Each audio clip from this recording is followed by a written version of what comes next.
이번 주 우리에게 주시는 하나님 말씀 보도록 하겠습니다.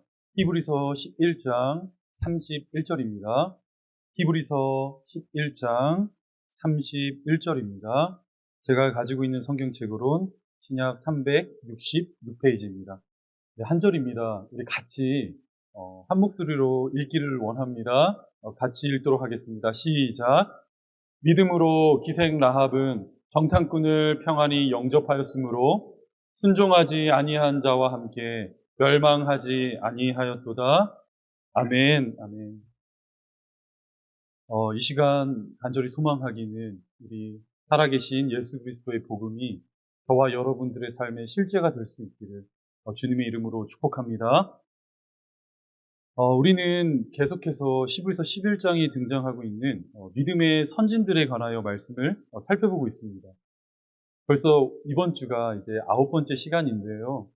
기억을 하시는지 잘 모르겠어요. 저희 첫 번째 어떤 인물에 대해서 살펴본지 여러분 혹시 기억하시나요? 아벨입니다. 네, 아벨. 근접하셨어요. 네, 첫 번째 우리 아벨이라는 인물을 시작으로 에녹, 노아, 아브라함, 이삭, 야곱, 요셉, 모세에 이르기까지 성경에서 다루고 있는 주요 인물들의, 주요 신앙인들의 그 믿음의 삶에 관하여 말씀을 살펴보았습니다. 이제 이번 주를 끝으로 지금껏 살펴보았던 히브리서 시리즈를 마무리하려고 해요. 그리고 다음 주부터는 신약의 트리오라고 불리는 이 히브리서와 더불어 신약의 트리오라고 불리는 갈라디아서의 말씀을 살펴보고자 합니다. 오실 때에 말씀을 한 번씩 이렇게 읽고 오시면 참 유익한 시간이 될 것이라 그렇게 생각됩니다. 주 안에 사랑하는 여러분, 오늘날 성도들의 그 마음을 사로잡고 있는 강력한 사상 중 한 가지는 신앙 무용론입니다. 신앙 무용론. 현실의 삶에서 나의 신앙은 무용지물이다. 이렇게 여기는 성도들이 생각보다 참 많은 것 같아요. 나의 신앙이 현실의 삶에선 아무런 위력을 발휘할 수 없기에 그 고개를 떨구며 결국 현실의 삶에 순응하며 살아가는 많은 성도들의 모습을 바라보게 됩니다. 분명 이들에게도 뜨거웠던 시절이 있었습니다. 그 믿음이 지시하는 방향을 따라 나의 구주 대신 오직 예수 그리스도를 위하여 살아가겠노라. 이렇게 다짐했던 그 영광스러운 순간들이 저에게도 있고 분명 여러분들에게도 있어요. 저는 과거 우리 조국교회를 섬길 때에 청소년들 그리고 청년부를 섬기는 그러한 특혜, 영광을 누렸습니다. 20대, 30대의 목회자로서는 그 황금과 같은 시기라고 말할 수 있어요. 그 시기 가운데에 우리 다음 세대들과 함께 호흡할 수 있는 그런 기회들을 누릴 수가 있었는데 돌이켜보면 참 영광스러웠던 순간입니다. 지금도요 하나도 잊혀지지가 않아요. 그 아이들의 얼굴이 제 머릿속에 이렇게 주마등처럼 스쳐갑니다. 이제 수능이 얼마 남지 않은 그 상황 속에서 얼마나 분주합니까? 그런데 우리 고등학교 3학년 친구들이 한 자리에 이렇게 다 같이 모여 함께 하나님을 뜨겁게 예배했습니다. 밤을 새워가며 기도했고 여호와의 이름을 부르짖으며 찬양했었던 그 아름다운 순간들이 제 마음속에 자리하고 있어요. 또 이들은 대학생이 된 후에도 여러 선교단체와 기독교 동아리를 통하여 자신의 신앙의 담금질을 계속해서 이어갔고 또 세상이라는 바다를 향하여 나아갈 때에 그 신앙의 닻을 힘차게 올렸던 그 반짝이던 녀석들을 저는 여전히 기억하고 있습니다. 물론 이 좀 특수사역이라고 말할 수 있겠죠. 청소년부 사역은요 정말 특수사역이에요. 보통 청소년 사역을 했던 제가 주로 활동했던 그 시간대가 언제인지 여러분 혹시 짐작이 되십니까? 몇 시일까요? 새벽이요? 밤 9시부터 맞습니다. 새벽 2시까지. 그 레인지가 이제 제가 주로 청소년들을 상대하며 활동했던 시간이었는데 목회자로서 참 많은 수고와 노력이 따랐어요. 아내와 아이들에게 참 미안했지만 그 학생들이 있는 학원과 독서실을 쫓아다니며 포장해온 그 떡볶이 하나 나눠 먹는 것. 그것만으로 함께 위안을 누렸고 함께 위로를 나눴던 그런 시간들이었다고 말할 수가 있습니다. 그런데 최근 이제 몇 년 전부터 소셜 네트워크라고 하죠. 페이스북이나 인스타그램 등을 이제 확인해 보면 그런 공간들을 통하여 확인되는 우리 아이들의 행보를 바라보고 있을 때 좀 제 마음이 이렇게 아파와요. 마음이 참 저려옵니다. 단편적인 예로서 얼마 전 며칠 전 우리 할로윈데이 보내지 않았습니까? 그렇죠?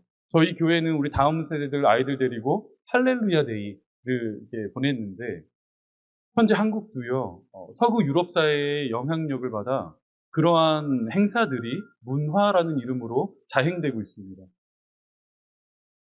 그 신실했던 우리 아이들, 예수가 좋다 말하며 한박 웃음을 지었던 그 녀석, 부모님의 영혼 구원을 위하여 새벽 예배에 나와 그렇게 머리 숙여 뜨겁게 눈물로 기도했었던 그 반짝이던 녀석들이 어느새 얼굴에 분장을 하고 손에는 술병이 들려져 있고 세상의 유행에 그 누구보다 민감하게 반응하며 살아가는 우리 아이들을 볼 때면요. 모르겠어요. 그냥 마음이 참 서글프더라고요. 정말 우리는 이 세상을 이길 수 있는 것인가? 어쩌면 성도의 신앙은 정말 무용론에 불과한 것인가? 이러한 진지한 고민들, 이런 진지한 질문을 스스로와 이 교회를 향하여 던지지 않을 수 없다는 것입니다. 주 안에 사랑하는 여러분, 그런데 이러한 모습들은요, 비단 21세기뿐만이 아니라 과거 기독교 역사 속에 끊임없이 반복되었다는 사실, 여러분들은 혹시 알고 계십니까? 성도를 향한 세상의 도전은 언제나 거셌습니다. 그리고 그 사이에 놓여있던 성도는 언제나 고민했고, 그 이념의 홍수 속에서 믿음을 지키며 살아가는 일, 정말 말처럼 쉬운 일이 아니었다는 거예요. 목숨을 걸어야만, 나의 전부를 내걸어야만 가능했던 것, 그것이 바로 그 시대 속에서 말하는 믿음이었다는 것입니다.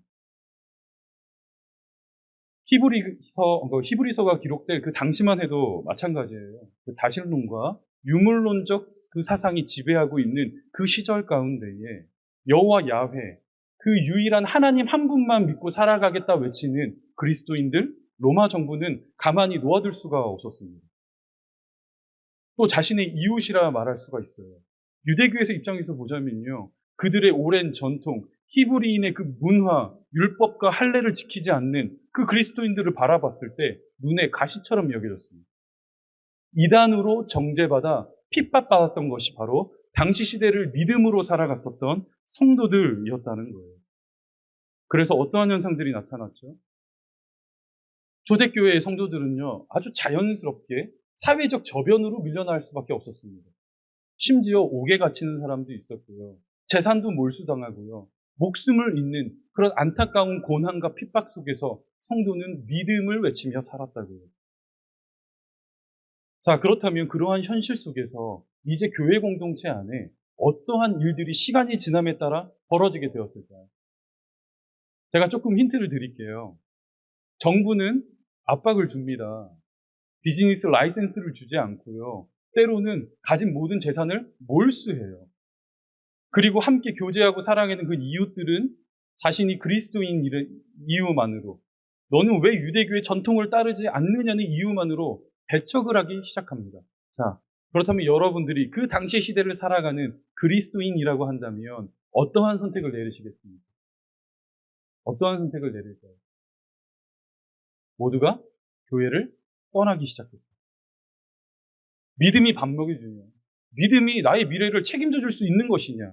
대체 믿음이 내 자녀들의 미래를 담보해낼 수 있는 것이냐 말하며 신앙 무용론에 함몰되어 살아갈 수밖에 없었다고요. 그래서 하나 둘씩 정들었던 신앙 공동체를 떠나 자신에게 익숙함을 안겼던 과거 유대교로 되돌아가는 현상들이 일어나기 시작했다는 것입니다. 따라서 히브리서 기자는 펜을 들 수밖에 없었어요. 당시 그 시대를 살아가는 성도들에게 보여줘야만 했던 것입니다. 무엇을요? 성도가 그 믿음을 지키며 믿음으로 이 세상을 살아갈 때에 분명 많은 고난과 핍박과 어려움은 예상되지만 그 걸음 위에 하나님의 도우심이 있고 하나님의 인정하심이 있으니 그분의 위로하심이 있어 결국 믿음으로 살아가는 성도가 빚어내는 그 역사와 승리가 있다는 사실, 이 사실을 보여주고 싶었던 거예요.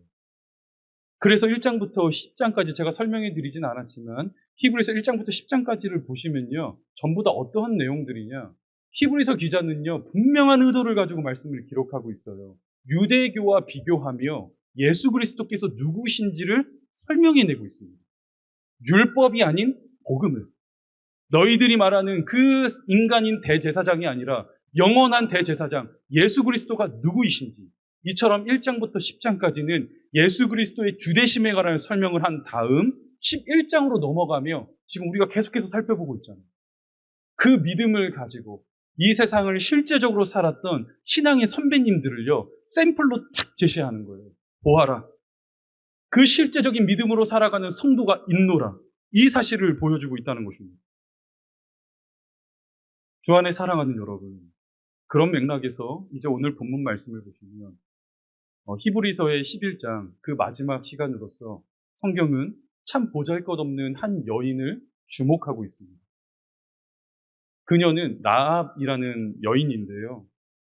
한 절에 불과한 진술이지만 히브리서는 이 여인의 인생을 통하여 과연 기독교란 무엇이며 과연 복음이란 무엇인지를 이 시대를 살아가는 저와 여러분, 현대 그리스도인들에게 보여주고 있다는 것입니다. 우리 말씀 한번 확인해 볼까요? 본문 31절입니다. 같이 읽겠습니다. 시작!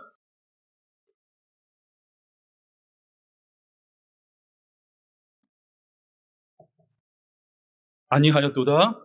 아멘. 당시 그 시대 속에서 여인은 참 보잘것없는 그런 형편에 놓인 사람이다. 이렇게 말할 수 있습니다. 사람들의 머릿수를 셀 때요, 인구조사를 할 때 그 숫자에 포함되지도 않던 것이 당시 여자의 현실이었어요. 그래서 한 가문의 족보를 기록할 때는요, 남성의 이름을 중심으로 기록될 뿐이지 절대로 여성의 이름이 그 족보에 오를 수가 없었습니다. 게다가 두 번째 단서란 무엇이냐? 지금 이 라합이라는 여인을 설명할 때요, 그 앞에 어떠한 단서를 딱 갖다 붙이고 있죠? 하나의 수식어가 따라 붙고 있는데 어떠한 기생 라합이다. 이렇게 성경은 설명하고 있죠.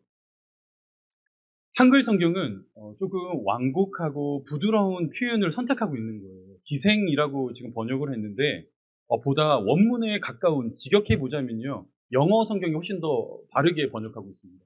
창녀라고 말하는 것이 정확해요. 하루하루 몸을 팔아야만 생계를 이어갈 수 있는 비참한 현실에 놓인 한 여성, 그것이 바로 라합이었다는 것입니다. 따라서 이 모든 상황들을 총종합해 봤을 때 우리는 충분히 한 가지 결론에 이르게 되죠. 그것은 무엇이냐? 이 라합이라는 여인, 분명 그 시대 가운데에 아무도 주목하지 않는 참 보잘것없는 사람이었겠구나. 어느 누군가에게 본이 될 수 없는 형편에 처한 사람이었겠구나. 그렇죠? 우리는 충분히 이러한 사실을 예측해 볼 수 있어요. 그런데 여러분, 현재 지금 어떠한 일이 벌어지고 있습니까?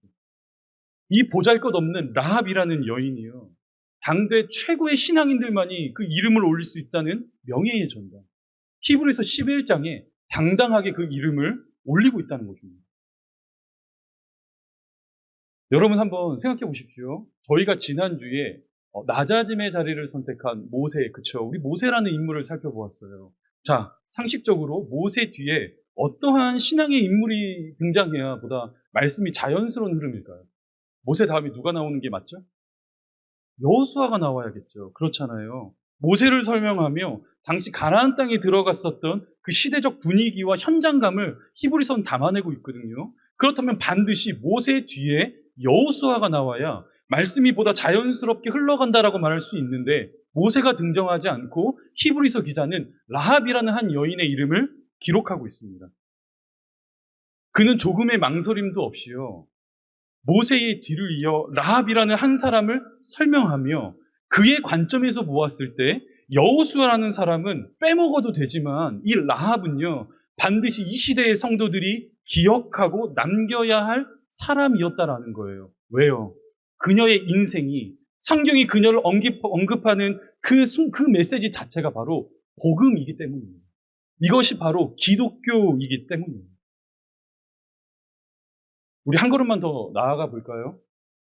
신약 성경의 첫 출발을 알리고 있는 마태복음을 한번 보세요. 이 마태복음은 공감복음서, 그러니까 마가복음, 누가복음과 비교했을 때 한 가지 큰 특징을 가지고 있습니다. 혹시 우리 아시는 분 계실까요? 제가 설교 때 한 몇 번 얘기했던 것 같은데, 이 마태복음이 공감복음서와 다른 특징이란 무엇이냐? 유대인들을 위해 쓰여진 말씀이라는 거예요. 그러니까 정통 히브리인들을 설득하고 그들에게 예수 그리스도가 누구이신지 복음을 설명하기 위한 하나의 에임을 딱 가지고 쓰여진 말씀이 마태복음입니다. 율법과 체면과 전통을 중요하게 생각했던 유대인들의 관점에서 말씀이 쓰여졌다는 거예요. 우리가 이 사실을 어떻게 확인할 수 있느냐? 마태복음 1장에 어떠한 말씀이 등장하고 있습니까? 저는 우리 성도님들께서 언젠간 저에게 한번 이렇게 대답을 해주시면 참 좋을 것 같아요. 마태복음 1장에 뭐 있을까요? 그렇죠. 제가 더 이상 지켜드릴 수가 없어요, 우리끼리. 네. 맞아요. 1장에는 족보가 등장하고 있지 않습니까? 왜죠? 이유가 있겠죠. 유대인들의 시선에서 딱 보았을 때에 예수가 이 땅에서 아무리 많은 기적을 행하고 이적을 행한다 하더라도 그 혈통의 문제, 가문의 문제가 해결되지 않으면요, 그 예수를 받아들일 수가 없기 때문에 마태복음을 기록한 저자는 의도를 가지고 마태복음 1장을 시작하며 지금 족보로 출발하고 있는 거예요. 1장 1절입니다. 이렇게 기록됩니다. 아브라함과 다윗의 자손 예수 그리스도의 계보라. 이런 선언과 함께 이제 말씀이 기록되기 시작되는데 어떠한 사람들이 이어서 등장하느냐? 아브라함, 이름만 되면 다 알만한 사람들이에요. 이삭, 야곱, 다윗, 솔로몬, 수르바벨 등 역사의 한 페이지를 장식했었던 유대인이라면 어느 누구나 자부심을 느낄 만한 그런 훌륭한 사람들이 말씀 가운데 등장하고 있습니다. 그리고 마태복음 1장 그 족보는요, 다음과 같이 마무리가 돼요. 16절입니다. 같이 읽겠습니다. 시작. 마리아의 남편 요셉을 낳았으니 마리아에게서 그리스도라 칭하는 예수가 나시니라. 뭐를 설명하고 싶은 거죠? 예수 그리스도의 왕권, 혈통, 가문, 그걸 증명하고 싶은 거예요. 그런데 여러분, 이 마태복음 1장에 등장하고 있는 족보에서 참 놀라운 점이란 무엇이냐? 이 생명의 족보에는요, 기록될 필요가 없는, 아니 기록돼서는 안 되는 한 여인의 이름이 거론되고 있다는 것입니다. 그녀는 바로 오늘 저와 여러분들이 살펴보고 있는 기생 라합, 그 미천한 여인이 그 족보의 이름을 당당하게 올리고 있다는 거예요. 5절입니다. 살몬은 라합에게서 보아스를 낳고 보아스는 룻에게서 오벳을 낳고 오벳은 이새를 낳고, 즉 그녀는요 다윗의 선조였을 뿐만이 아니라 예수 그리스도께서 이 땅 가운데 오시는 생명의 계보를 잇는 사람으로 소개되고 있다는 거예요. 사랑하는 여러분, 그렇다면 이 진술이 의미하는 바는 과연 무엇일까요? 과연 이 마태복음 1장 족보 안에 라합이라는 여인이 등장하고 있는 그 이유란 무엇이겠습니까? 만약 여러분들의 가문에 족보가 하나 내려오고 있어요. 그런데 그 족보에 굳이 올릴 필요가 없는 나의 선조된 할머니가 창녀로 이 세상을 살았다라는 그 기록이 이렇게 있다고 해봐요. 기분이 어떠실 것 같아요? 숨기고 싶은 흑역사가 아니겠습니까?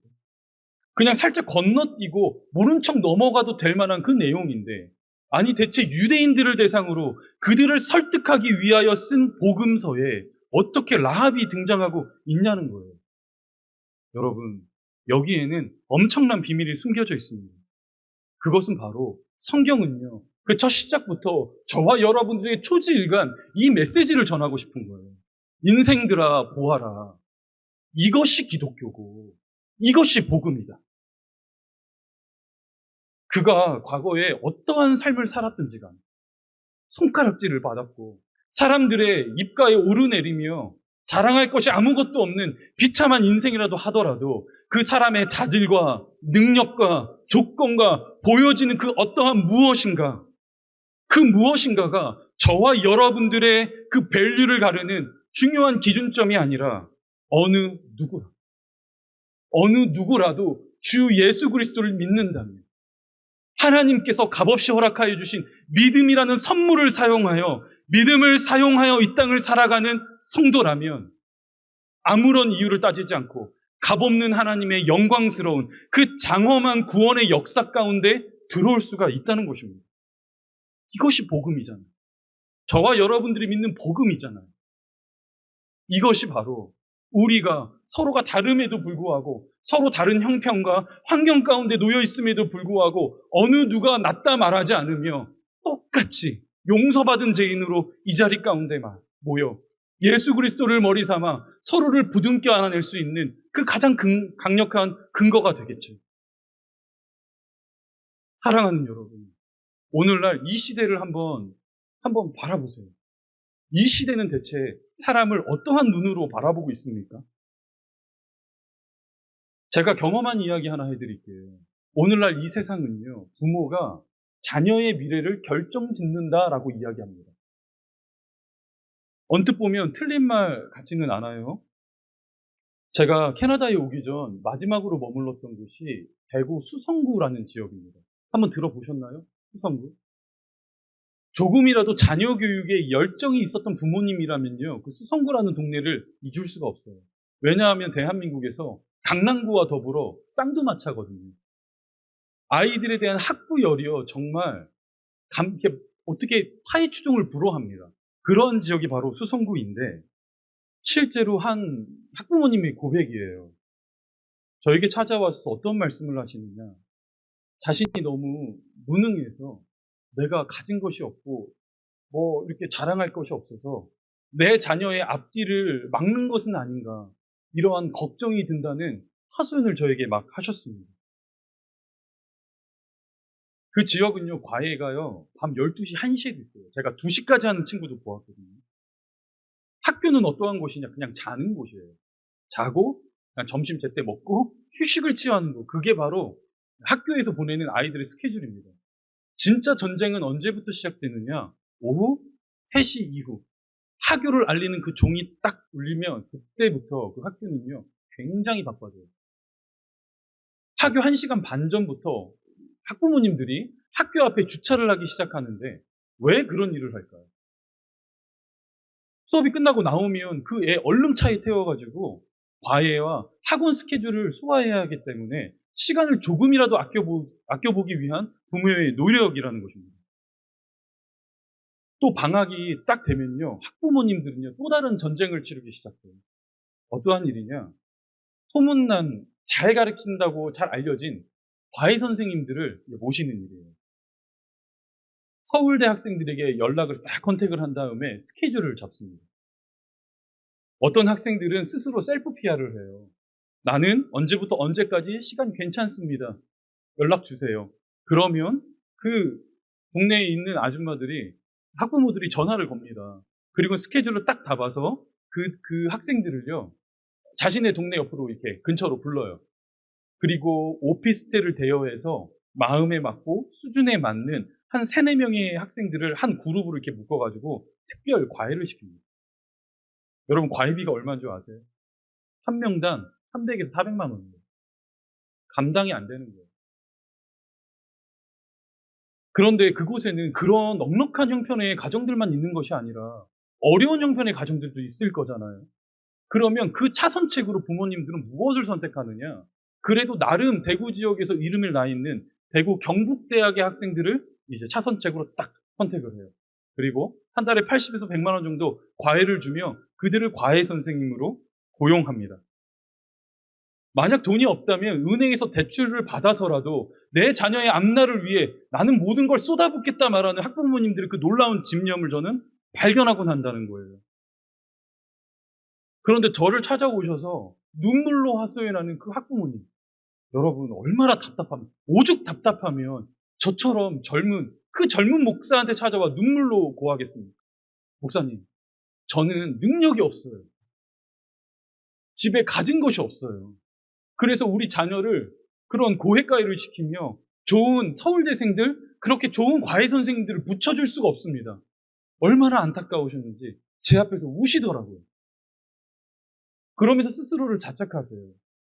여러분, 이게 끝일까요? 그렇지 않아요. 그런 부모님의 밑에서 자란 자녀들은요, 스스로의 인생을 비관합니다. 왜 우리 집은 이따위인 거야? 왜 우리 부모님은 가진 것이 없는 거야? 나 한번 공부해보고 싶은데 왜 제대로 이렇게 서포트를 못 해주시는 거야? 스스로를 비관하는 일들은 계속해서 이어진다고요. 여러분, 이것이 오늘날 이 세상의 현실입니다. 현실. 조금 서로 다른 모양과 모습은 하고 있어도 동서고금을 막론하여 이 세상과 사회가 저와 여러분을 바라보는 눈은 정확히 이와 같아요.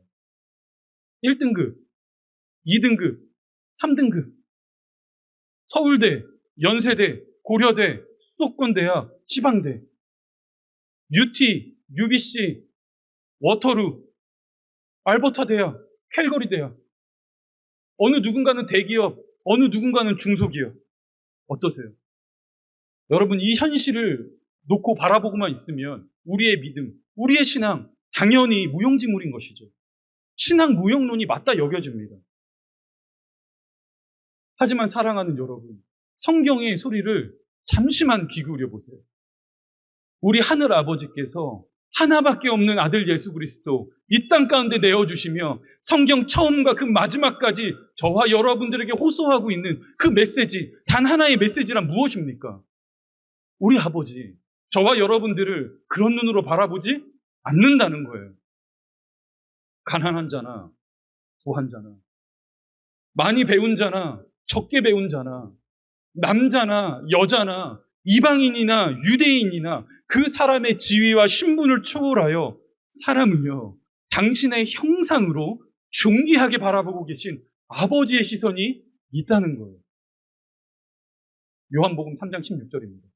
하나님이 이 세상을 이처럼 사랑하사, 하나님이 이 세상을, 저 이성기를, 이 죄인 한 사람을, 여러분 한 사람을 이처럼 사랑하사 무엇 하셨습니까?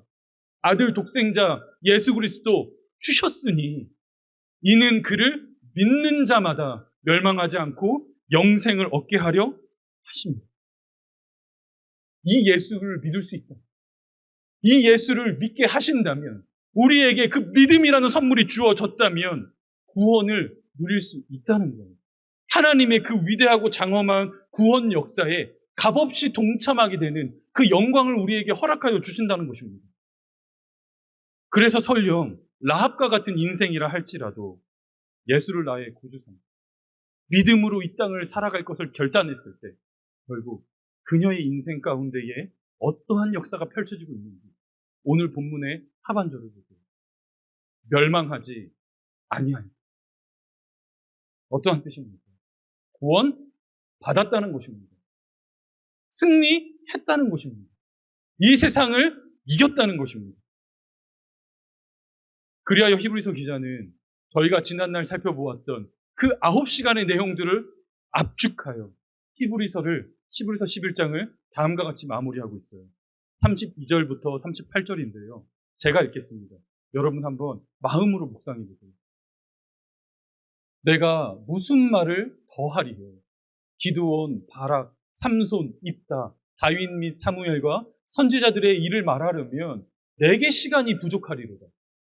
그들은 믿음으로 나라들을 이기기도 하며 의를 행하기도 하며 약속을 받기도 하며 사자들의 입을 막기도 하며 불의 세력을 멸하기도 하며 칼날을 피하기도 하며 연약한 가운데서 강하게 되기도 하며 전쟁에 용감하게 되어 이방 사람들의 진을 물리치기도 하며 여자들은 자기의 죽은 자들을 부활로 받아들이기도 하며 또 어떤 이들은 더 좋은 부활을 얻고자 하여 심한 고문을 받되 구차히 풀려나기를 원하지 아니하였으며 또 어떤 이들은 조롱과 책질질뿐만 아니라 결박과 옥에 갇히는 시련도 받았으며 돌로 치는 것과 톱으로 켜는 것과 시험과 칼로 죽임을 당하고 양과 염소의 가죽을 입고 유리하여 궁핍과 환난과 학대를 받았으니 같이 읽도록 하겠습니다. 38절입니다. 시작.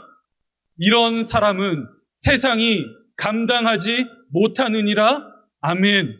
누가 세상을 감당하지 못한다고요? 믿음으로 살아가는 저와 여러분, 그 주신 믿음을 적극적으로 사용하는 자들이, 그들은 세상에 감당할 수가 없어요.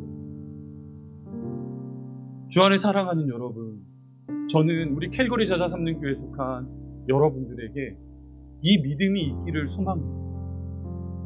이 믿음으로 이 세상을 살아갈 수 있기를 소망합니다.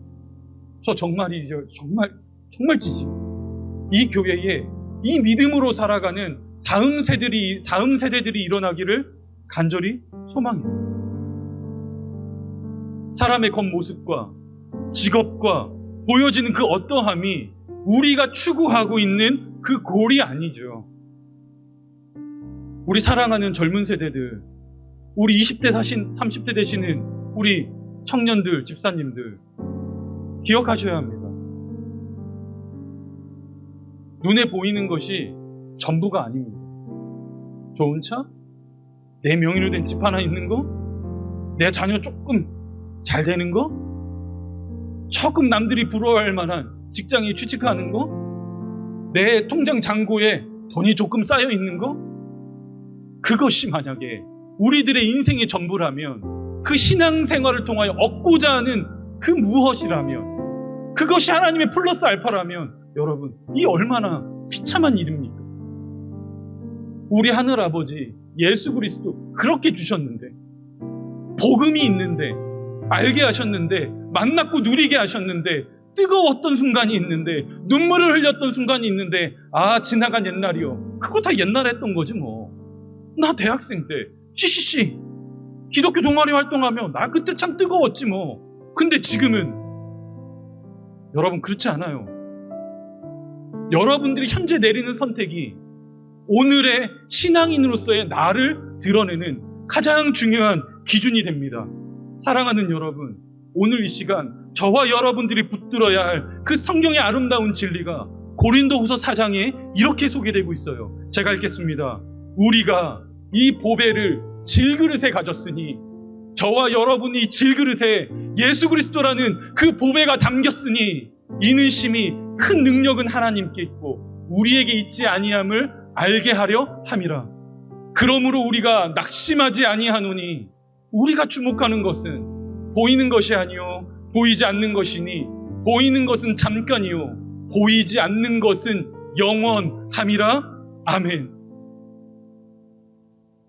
이 시간 간절히 소망합니다. 의인은 믿음으로 말미암아 살리라. 의인은 믿음으로 말미암아 살리라. 저와 여러분들을 의인으로 부르셨고, 주신 그 믿음을 사용하며 이 땅을 살아가는 우리 모든 캘거리 제자 삼는 교회 권속들 될 수 있도록 주님의 이름으로 간절히 축복합니다. 우리 이 시간 함께 기도의 자리에 나아가기를 원합니다.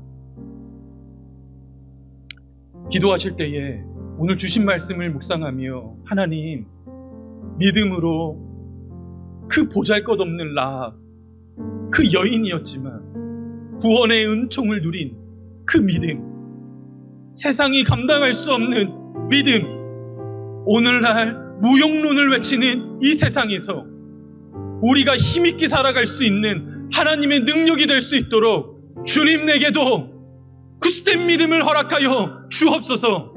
하나님 한 분 바라보고 살아갈 것을 결단할 뿐만이 아니라 우리들의 입술의 고백이 생각과 가슴에만 머물러 있지 아니하며 움직이는 신앙인으로서 살아갈 수 있는 믿음의 담력을 허락하여 주옵소서. 우리 이 기도 제목을 가지고 이 시간 함께 뜨겁게 기도하기를 원합니다. 함께 기도하겠습니다. 살아계신 하나님, 감사합니다.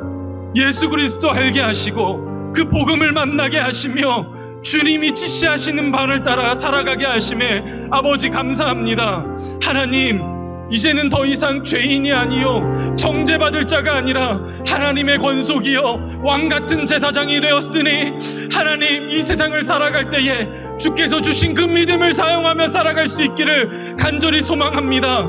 하나님, 이 자리 가운데 머리 숙인 우리 사랑하는 모든 거속들의 심령 가운데에 이 세대를 이겨내며 문화와 시대적 흐름을 역행하며 거슬러 올라가는 하나님의 사람들이 일어나기를 소망합니다. 그런 다음 세대들이 길러지기를 소망합니다. 하나님, 마음껏 축복하여 주옵소서. 우리들의 입술과 우리들의 마음과 그 전 인격을 우리들의 삶에 담아 그 삶을 통하여 인하여 구주 예수 그리스도 한 분 존귀하게 해드리는데 나의 삶을 다하겠다 외치는 우리 그런 성도들이 일어나게 하여 주옵소서. 하나님, 특별히 우리 젊은 가정들을 축복합니다. 하나님, 정말 분주하고 해야 할 것이 많은 그 시기 가운데에 살아갈 때에 나의 미래를 계획함에 있어 그 중심에 하나님이 계시고 하나님의 영광으로 인하여 비록 때때로 불편함이 있겠지만 수고로움이 따르겠지만 그 모든 역경과 어려움 속에서 나를 도우시고 인도하시며 채워주실 하나님의 도움의 손을 기대하며 살아가는 하나님, 우리 젊은 세대들 되게 하시고 뿐만이 아니라 이 자리 가운데 불러 모아 한 몸 되게 하신 우리 장년 집사님들이 계십니다. 하나님, 믿음의 본이 되게 하시고 그들에게 앞으로 어떻게 걸어가야 하는지 신앙의 이정표가 되게 하시며 나보다 남을 더 귀하게 여기며 아버지, 그렇게 서로 용서받은 죄인으로 한 몸 될 수 있는 칼고리 찾아 삼는 교회 되게 하여 주옵소서. 이 교회 공동체 가운데에 예수께서 주인 되어 주옵소서. 어느 목회자나 어느 누구 한 사람이 주인 되지 않게 하시고 그리스도의 복음의 은총과 그 자비가 흘러넘쳐 결국 하늘나라의 영광과 그 영화로움을 바라볼 수 있는 하나님, 그런 교회 되게 하여 주옵소서. 주님 주신 믿음을 사용하는 교회 되게 하여 주옵소서. 하나님, 그렇게 살게 하여 주옵소서.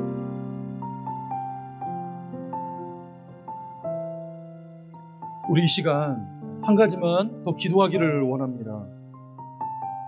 우리들의 자녀들을 좀 마음껏 축복하기를 원합니다. 하나님, 이 교회 가운데에 우리 갓난아기로부터 시작할 우리 주일학교, 청소년부, 청년에 이르기까지 현존하는 미래들이 존재하고 있습니다. 하나님, 힘을 다하여 주신 모든 은사를 사용하여 형통의 은혜를 흘려보내며 이들을 하나님의 사람으로 잘 가르치고 양육할 수 있는 그 모든 일들을 감당할 수 있는 능력 허락하여 주옵소서. 특별히 부모들에게 허락하여 주시고 또한 그들을 지도하고 바라보는 우리 모든 교회 교우들에게 함께하여 주옵소서. 우리 마지막으로 이 기도 제목을 붙들고 나아가도록 하겠습니다. 기도하시겠습니다.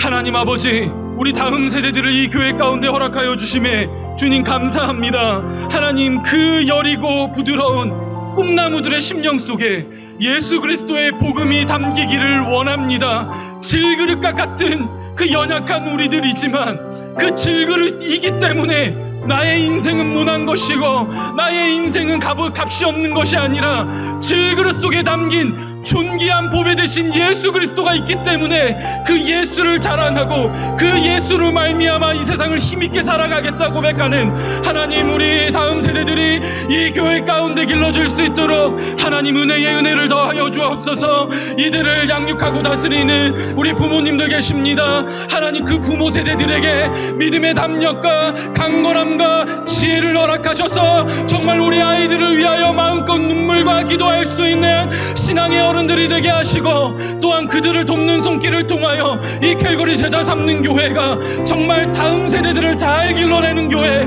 하나님의 뜻과 그 마음이 머무르는 교회, 하늘 아버지께서 기뻐 바라보시는 교회, 그런 교회가 될 수 있도록 아버지의 은혜의 은혜를 더하여 주옵소서. 하나님, 우리 다음 세대들 이 세대를 슬기롭게 이겨낼 수 있도록 주님 능력 주시고 지혜 허락하여 주옵소서. 아버지,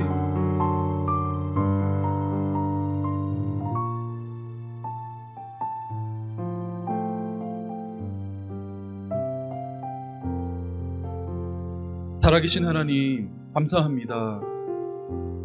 주님의 은혜 가운데서 히브리서를 통해 이 땅을 믿음을 사용하며 살아갔었던 신앙의 선배님들의 삶을 잠시 반추해 보았습니다. 하나님, 그냥 성경에 기록된 어느 누군가의 이야기 치부하지 않게 하시고 동일한 성정을 가지며 이 세상을 살아가는 동일한 죄인된 우리도 주신 믿음을 자랑하며 복음으로 살아갈 수 있도록 주님 능력을 허락하여 주옵소서. 하나님, 이 캘거리 제자 삼는 교회에 맡겨진 다음 세대들을 정말 책임 있게 양육하는 그런 교회가 되기를 소망합니다.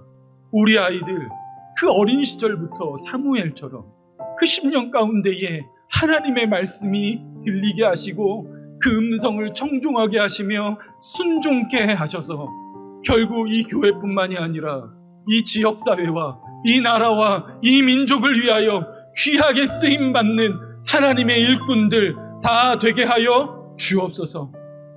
우리를 믿음으로 승리케 하실 하나님 아버지의 은혜를 기대하옵고 이 모든 말씀 살아계신 예수님의 이름으로 기도합나이다.